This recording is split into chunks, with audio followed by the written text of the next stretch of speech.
Want help to grow your business? Download BRiN, the world's first business advisor in your pocket. To find out more, visit BRiN.ai or search the App Store today.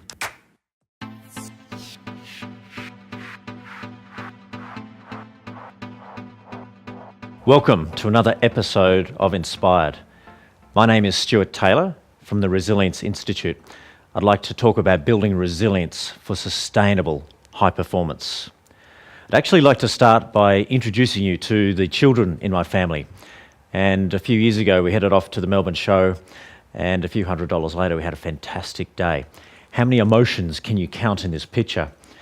My daughter Claire, what's her emotion? Absolute terror. Why did you bring me on this thing? Get me out of here. I'm not enjoying myself. I really didn't want to be there. Her eldest brother Joshua, much more trepidation. I should be having fun. I'm not sure I am. When he got off the roller coaster, of course, he felt he was very brave. And his younger brother Llewellyn, absolute euphoria. And it's fantastic to see the look on his face, but pretty well how he lives his life. Isn't this an interesting image? One event, four completely different reactions to that event. It really is the essence of resilience. How do I choose to internalise my world? Do I do it in a way that takes me forward and others, or do it in a way that takes me and others down? So welcome to our discussion around this topic on resilience and sustainable high performance. Perhaps a little bit of my background. I come from a small business background. My father and mother were in small business all their careers. Started in butchery, moved into furniture, retail, and look, an amazing career and life that they created for us.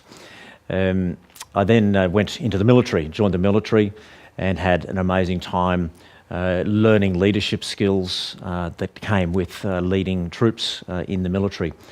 I then decided I'd go into consulting. I was with KPMG for a number of years. Unbelievably high pressure, and I found it incredibly exciting going into new projects, big projects, redesigning organisations, putting them back together. But it didn't come without a cost. After many of those projects, I'd be the one falling apart, having to reset myself to get back online for another project.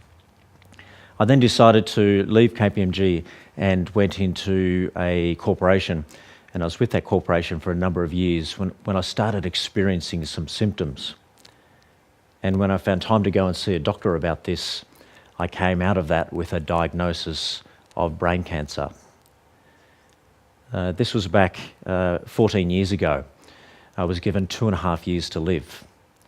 You can imagine the shock that this represented for me, for my family, for 3 kids under 5 at the time. And it also resulted in a huge amount of soul searching to say, what was I doing?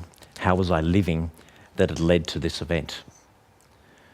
But on the back of that, I sought to change every part of my life: exercise, nutrition, mindset, spirituality, and ultimately change my career. In a way, it was the biggest gift I could have ever received. And now, 14 years down the track, I feel like I'm thriving in this, having this wonderful experience of getting out there to work with organisations to help them to achieve this sense of sustainable high performance through resilience. So welcome to our conversation. I thought, we know that this is a world of disruption, so I thought a good place to start is at least to dip our hats to this idea that says the world is moving in all sorts of directions with huge amounts of change. I think we used to call this word change, by the way, but let's call it disruption for now. In a way, many of us, and particularly some of the listeners, are causing the disruption because you are entrepreneurs, you are out there trying to innovate and do things differently. And I think that is fantastic. And you look at the different dimensions, both at a global level, economic level, organisationally, societal level, but also at an individual level. This is quite dramatic. At a global level, we're seeing the environment under all sorts of threat. Natural resources, what's going on in terms of the poverty divide. War, really? We're still having war? Unbelievable. Technology, of course, a big issue, a big opportunity. Organisationally, for yourselves in other organisations, different organisations starting up, different sectors starting up, some's closing down, transformations. Are we abreast of this? Are we seeing this coming? Are we creating this? But also at an individual level, I think this is where most dramatic changes are occurring. And you look at mental health, the statistics there are just going through the roof. What does it mean for you? Are you looking after your own mental health? This is not about the success of the business, it's actually a success of your life, of which your business might be one part of that. And so when we look at this idea of challenge and trying to meet that challenge, this has been around for a long time, this idea of a pressure performance curve, to say if my performance is here and the pressure is here, or the disruption is here, well, where do I sit on this curve? Am I sitting up here at peak performance, or have I found myself over the edge into this place of strain or burnout? And I think that's the challenge. Where do we want to be as high performance leaders, high performance business owners? Very much either in this red zone for a little while, but ideally in this yellow zone. It's called flow.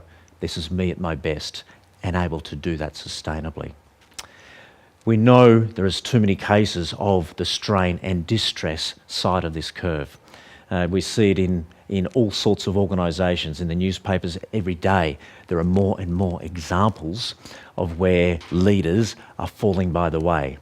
And this is particularly prevalent in small business. The statistics there are particularly damning. So how do you relate to disruption?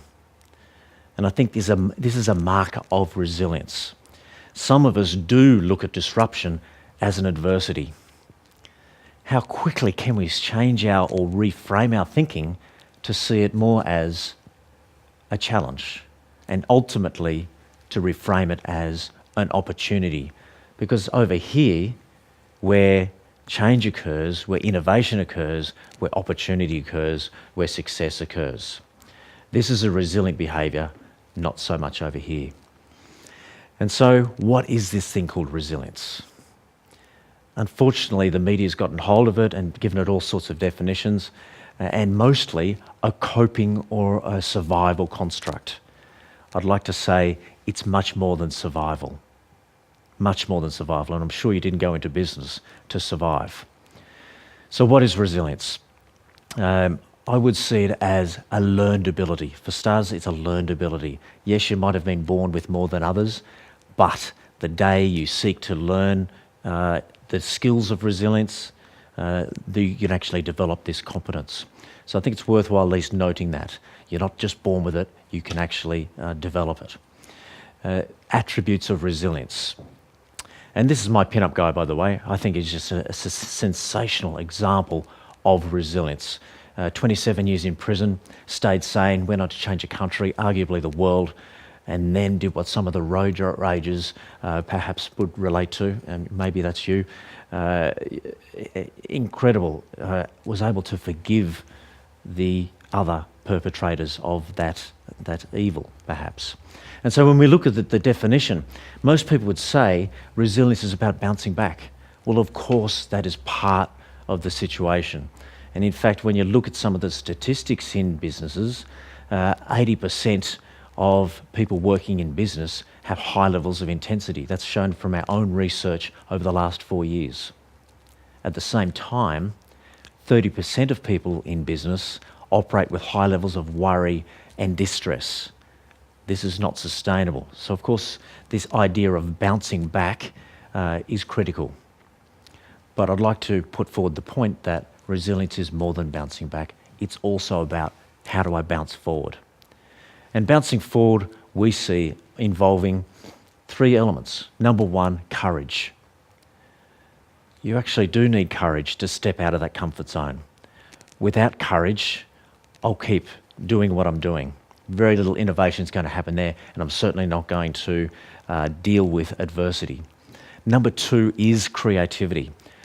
When I get my act together, I'm opening up the perspective of innovation and creativity.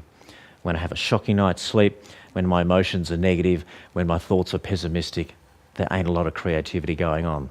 So when I have this resilience coming through, I'm able to innovate and look at issues and opportunities in new and creative ways.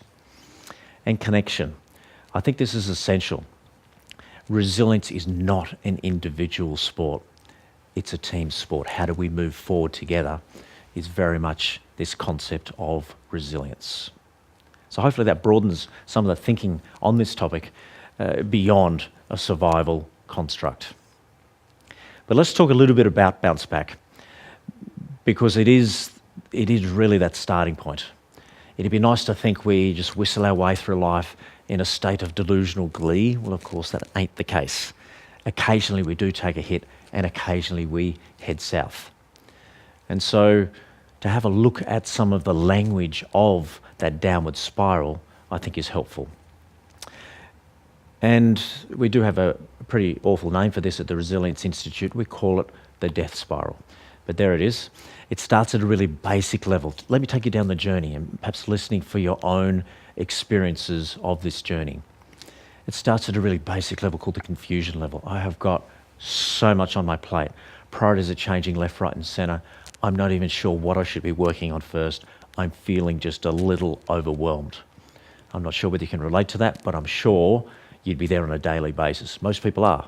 In fact, it's called being human. Perhaps if you're not there on a daily basis, you're not trying hard enough. Next level down, disengagement. This is a sense of cognitive failure where you've got so much information coming at you, you hit this point of overload and your brain starts to be unable to digest that information. And you might know this as sitting there at your computer just watching the screensaver going around, thinking at some point I might start to do something. Or driving home at night, I've got no idea how I got there, just like you didn't have an accident on the way. Or maybe you're talking to that person that you love at home, you haven't heard a word that they've said, you're in cognitive la-la land. So this is very much this cognitive disengagement and very hard to do what you're wanting to do at this level. Next level down, if this is cognitive failure, now we're talking about emotional failure. And the withdrawal level is very much where I start to turn on myself. I'm hopeless at this. What was I thinking? People are starting to notice. I'm doubting myself. Pessimistic chit-chat is the nature of my talking to myself now. This is how I'm speaking to myself. And we know that it is pessimistic chit-chat which is the starting point of a depressive style. We'll come to that shortly. So, cognitive failure, emotional failure, and now physical failure. At this level, my immune system is crashing. Small and large illnesses are creeping in. I wake up tired. I'm not exercising. I fall asleep on the couch at night. I go on holidays and I get sick. Has that happened to you? Really is a red flag for the vulnerability level of this spiral. Distress, even seeing my office building appear in the horizon is enough to send me into hyperventilation. 3 a.m, wake up, can't get back to sleep, my brain will not stop churning. At this level, I feel like I'm drowning. And the bottom of the spiral is the place we know of as depression. And of course, it sounds like a really dark topic to be talking about, but from my experience, to even know the language. To continue enjoying this presentation, download BRiN, the world's first business advisor in your pocket. To find out more, visit BRiN.ai or search the App Store today.